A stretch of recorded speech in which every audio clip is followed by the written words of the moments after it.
Welcome to this presentation on Live Long and Stay Healthy, 6 Simple Lifestyle Behaviors Anyone Can Do. I'm Richard Rosenfeld. I'm a distinguished professor of otolaryngology, ear, nose, and throat at SUNY Downstate Health Sciences University, where I also chair the committee on plant-based health and nutrition. I'm engaged in a number of endeavors related to lifestyle medicine. I'm board certified in that specialty and very active, and I'm thrilled to share some thoughts with you today on how to live longer, and not just live longer, be healthy while you're doing it. So centenarians, people who live to 100 or more, are becoming fairly common. Almost 600,000 of them now in the world. It's been growing steadily. The problem with becoming a centenarian, however, is you need a lot of candles for your birthday cake. But if you're willing to put up with that inconvenience, you might consider visiting these 5 parts of the world: Loma Linda, California, Costa Rica, Italy, Greece, and Japan. There are hotspots there where we find disproportionate numbers of centenarians, people living to 100 or more. And these hotspots are called blue zones, zones where people live longer. Now, if you don't want to travel to all these zones, you can take advantage of research done by Dan Buettner with National Geographic, who in 2005 embarked on a study of the people in these areas to try and find out what is it that lets them live to 100 and in such concentrations far above the rest of the world. So he spent 3 years doing that, published this book, The Blue Zones, in 2008 with a second edition. And we see a few things in common in these areas. First, they tend to eat plant-based diets. They eat some meat and fish and cheese, but they're mainly plant vegetable based. They move around a lot. They get exercise, but not on the treadmill, not in the gym. They do it naturally through gardening, working, chores. They have a purpose in life. They know why they're on the planet. They know what they want to do, and they live every day to the fullest. They hang around with good people and good social connections. So we're going to expand on these as we go forward. But thinking about these blue zones, it's incredible what we see as far as the increase in longevity, the likelihood of reaching 100, the number of centenarians, and the life expectancy. These are interesting places worthy of study. But you may say, well, everyone in my family dies young. We have heart disease, we have cancer. How can I live longer? Well, the genetic aspect of it is really a minority. If we look at individuals at high genetic risk for heart disease, stroke, cardiovascular problems, what we see is, yes, they are dramatically more likely to have mortality, to die of this, than the general population. But, and this is the big but that's important, if you have a favorable lifestyle, meaning 3 of the factors in this study: you don't smoke, you're not obese, you get some activity, and you eat healthy, you have almost a 50% lower risk than those who only do one or fewer of these things. So the DNA, your genes are not your destiny. Yes, they are important, but perhaps they're 25% of what happens to you. The other 75% is in your control. So let's look at it this way. A study in New England Journal where they looked at health determinants. What leads to death, to mortality? Behavioral patterns were the largest contributor, 40%, with genetics only 30%. Rather depressing for someone like myself in healthcare, only 10% of healthcare. And if we look at what types of behaviors relate to these deaths, we see it's overwhelmingly eating too much, being fat, being obese, being inactive, and smoking. Things within our control. Another way to look at it, here's a review of 4 different very advanced models looking at mortality. And what we see is behavior. Behavior is up to 65% of what predicts mortality. Again, medical care, relatively small. Healthcare, 5 to 17%.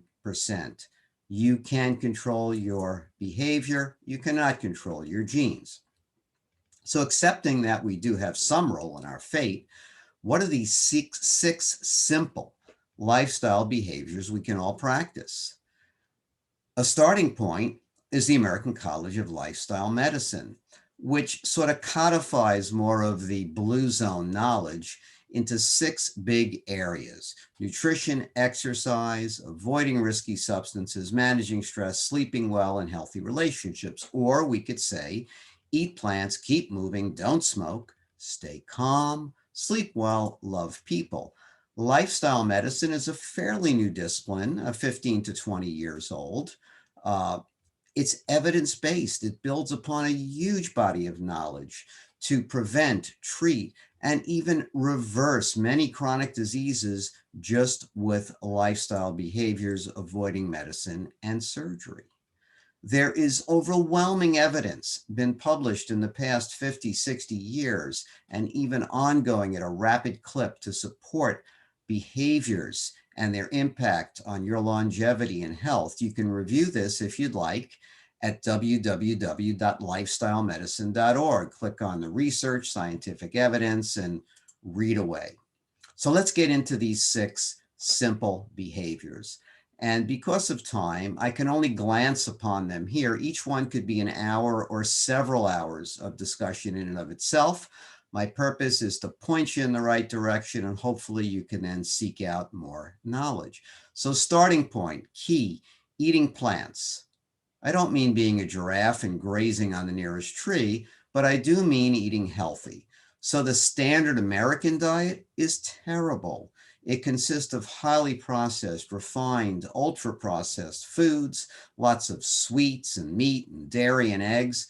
And this leads to heart disease, obesity, type 2 diabetes, some cancers. It's the leading cause of death around the world is poor diet. So if we decrease our sweet snacks, fast foods, fried foods, refined grains, sugar, meat, and eggs, and instead increase our whole plant foods, fruits, vegetables, whole grains, legumes, soy products, seeds, nuts, what we get is whole food plant-based eating, which keeps us healthy. I'm not saying go 100% plant-based, but the more you move in that direction, the better.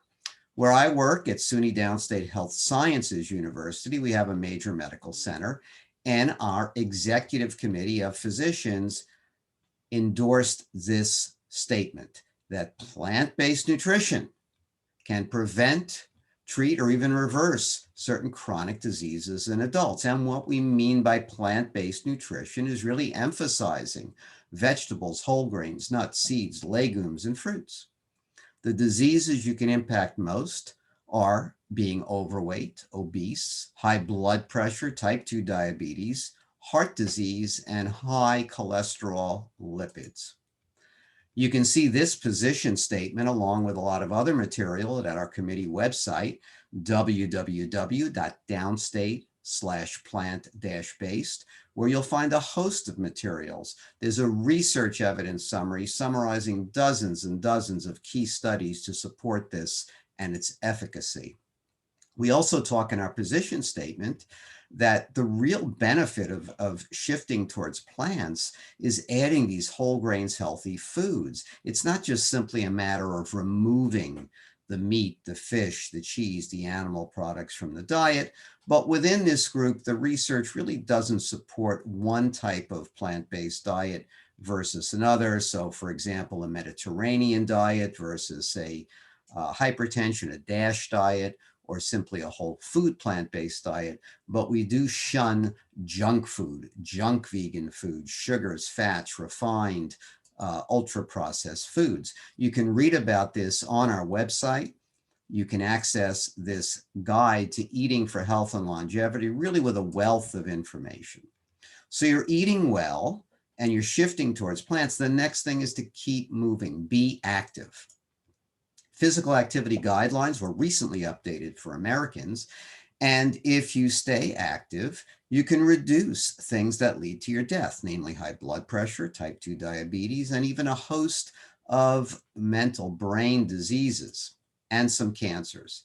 Adults should really move more and sit less. You know, it's been said that sitting is the new smoking. You need to move and be active, ideally 150 to 300 minutes per week of moderate intensity activity. That's only about 25 minutes a day. We're talking walking, moving around, dancing, gardening, yard work, even housework. Or you can get more vigorous and half the time. Muscle strengthening activities, so resistance, weights are important and should ideally be done twice a week. What's really interesting about the new updated guidelines on activity is the emphasis on brain health. There's been a wealth of information published about how physical activity keeps your brain healthy. It reduces dementia, Alzheimer's, improves neurocognitive function. We are facing an epidemic of Alzheimer's in the United States. It's increasing rapidly. Anxiety, depression. So activity not only lets you live longer, but it lets you be more alert, engaged, and healthy and happy in the process. Why this 150 to 300 minutes per week? We see here a summary of what happens as you increase your activity to your mortality, your death rate. And that sweet spot is around 150 to 300 minutes, where you really reduce by 30 to 40% your mortality compared to being sedentary. If you go way out and exercise like a lunatic, 1,500 hours or more a week, you begin to actually increase slightly your mortality. Third simple behavior beyond eating right and being active is don't smoke. Or if you do smoke, stop. As you can see here, quitting even within 20 minutes gives you a benefit, and that benefit goes on for 15 years. So stop smoking. Better yet, avoid smoking and risky substances such as alcohol, drugs, and even things like marijuana. So smoking alone is responsible for 13% of life loss. The average age of death is only 69 if you smoke. Alcohol, even worse, loses 29% of life. The average death of a heavy alcohol user, a chronic user, is 56 years. I'm not saying go dry. As a matter of fact, in the blue zones, those hotspots of centenarians, they tend to have a glass of red wine fairly frequently, even once a day. So enjoy your wine and your alcohol, but very modestly. Do not get alcohol use disorder. While you're doing all this, stay calm, relax, relieve stress. That's behavior number 4. A positive affect in many, many studies has beneficial outcomes. You tend to have a 25% reduced death rate in the analyses. And then if you adjust for factors like your medical, psychological, and social issues, it's still significant.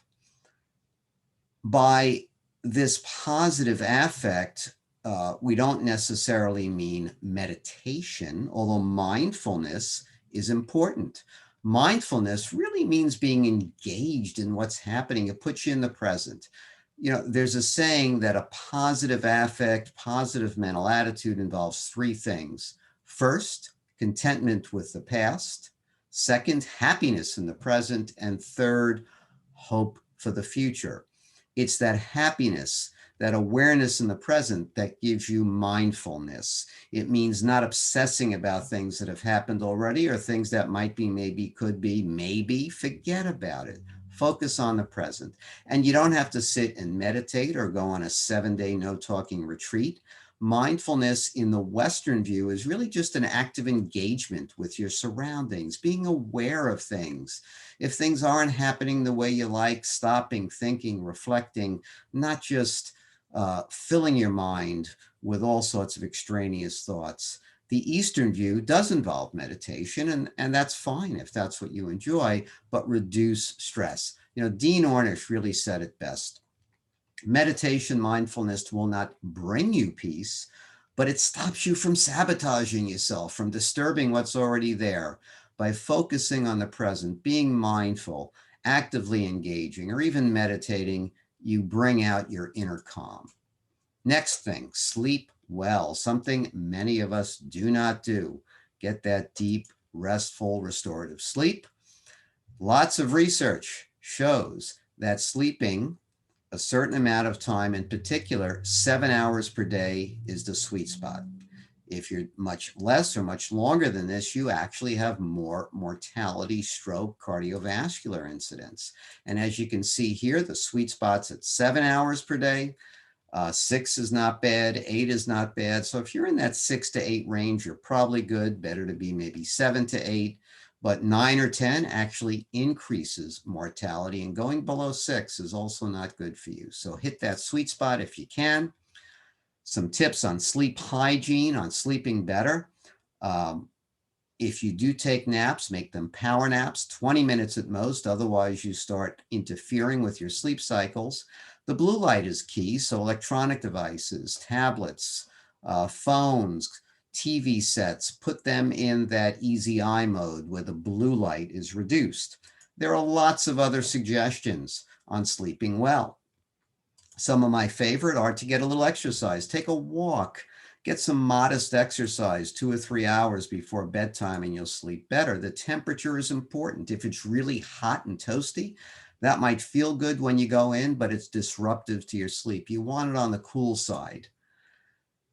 Get in a habit, same time going to sleep, waking up, get as consistent as possible, whether it's a weekday or a weekend. That will help you. And don't focus on insomnia. If you have one of those restless nights, just hanging out calm, you're still getting rest, you're restoring yourself, your muscles are calming. Some people say get out of bed and do something else and then come back. Do what works for you, but do not obsess with insomnia. If you have a bad night's sleep, there's always the next day. Sleep duration impacts your cardiovascular health. So here we have a very recent study looking at a large number of adults. That 6 to 9 hours in this study was the sweet point. If you got less than 6, your mortality from cardiovascular disease increased by 35%, 9 hours or longer, 28%. So again, we see that 6, 7, 8 range, ideally 7 is what you should strive for. The last of the 6 simple behaviors is to be social, to love people, to connect. We have now almost 1 in 4 adults who feel lonely or isolated. This was from 2018. I suppose after the pandemic, if we took this survey, it would probably be twice as much. And there are consequences to this. They lead to health, mental issues, depression, problems with your job, your personal relationships. This isolation is not good. Loneliness, some say, is an epidemic. And a recent review of this showed that loneliness in men increased your mortality by 44%. In women, 26%. Now, there were some issues with the quality of the studies in this review, the 35 articles they looked at, but they found that what they saw really didn't vary based on the bias or the quality of the study and whether they controlled for depression. So a real issue here. Well-being, psychological well-being, is related to several factors, and the big 6 are shown here. I'm emphasizing positive relationships now, but we also have purpose in life, your mastery of your environment, your own growth, autonomy, and how you feel about yourself. These have groundings and theoretical basis of psychology. There's tremendous evidence to show, and it increases constantly, that focusing on this well-being will reduce risk and promote longevity. Equally important is the concept of resilience, the capacity to function well in the face of adversity. And that resilience is built through these relationships and positive well-being aspects. So that's a quick overview of the 6 behaviors. How do you get started? What can you do? Well, the first thing to realize, you can do it. As I noted before, maybe 25, 30% is your genes. The other part you can control. Up to 65% of it are your behaviors, which you alone can control. Might not be easy, but you can. And when you accept that you can, you are on the way to making a difference in your life. It is so empowering. Lifestyle medicine. Recently in JAMA, Journal of the American Medical Association, was this prescription for longevity. And it builds upon what we spoke about, finding your purpose. A purpose, as in the blue zones, really brings you calmness, tranquility, and purpose, and it helps you live long because you have a reason to live. Social engagement, connectedness, and the many lifestyle things we spoke about, ranging from eating right to the physical activity to getting the right amount of sleep, reducing stress, and the other factors. This is not an always or never or an all or nothing scenario. We're talking about some of the time, or ideally most of the time. Most of the time with these behaviors certainly beats never, even sometimes beats never. And it's the path to eventually reaching all of the time. Very recent from the National Academy Press, which is the old Institute of Medicine in the United States, a very detailed report on mortality rates. And what prompted this is a rise in mortality in the US and a decline in life expectancy for the first time in 100 years. This stalled in 2010, and from 2014 forward, we've seen declining life expectancy. The US, as wonderful as it is 26th in longevity of 35 countries in the world. And the real issue is the working age adults, 25 to 64. We see there's more use of drugs, alcohol, and a higher suicide rate, and mortality from cardiovascular disease, which has been declining. The strength of that decline has slowed significantly recently due to poor lifestyle conditions that we've spoken about. So to sum up these 6 conditions: eat plants, keep moving, get sleep, stay calm, don't smoke, and love people. Take small steps. It'll get you in the right direction. And hopefully this presentation has opened your eyes to the empowering message that there are simple behaviors you can do to help you live longer and enjoy every moment of it. Thank you for listening. I hope this was informative.